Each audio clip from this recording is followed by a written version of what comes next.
అయ్యా ఈ ప్రపంచంలో అన్నింటికన్నా పొడవైనది ఏది? కించ ఉచ్చతరశ్చ ఖాత్, ఆకాశము అన్నింటికన్నా పొడవైనది అంటే ఆకాశము కన్నా పొడవైనది ఏది? అద్భుతమైన ప్రశ్న.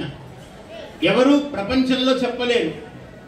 ఆకాశము అంటే ఎక్కడికి నువ్వు వెళ్లే కొద్దీ ఆకాశము అంతరిక్షం ఉండనే ఉండదు.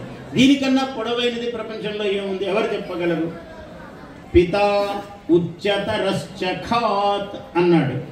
తండ్రి అనేవాడు ఆకాశము కన్నా పొడవైన వాడు. ఎలాగండి తండ్రి? 5 అడుగులు 6 అడుగులు 7 అడుగులు కూడా ఉండొచ్చు, కానీ 70 అడుగులు ఉండడు కదా. మరి 70 అడుగులు ఉన్నవాడు ఎట్లా పొడవు అవుతాడు ఆకాశము కన్నా? అంటే ఇదే మనకు తండ్రి, ఆయనకు తండ్రి, ఆయనకు తండ్రి, ఆయనకు తండ్రి. ఆకాశము కన్నా పొడవే. ఎంత దూరం అన్నా వెళ్ళి నువ్వు ఉన్నారు అని చెప్పవలసిందే తప్ప ఇంతవరకేనండి, ఈయన ముందు ఎవరు లేరని మీరు చెప్పలేదు. అది సమాధానం.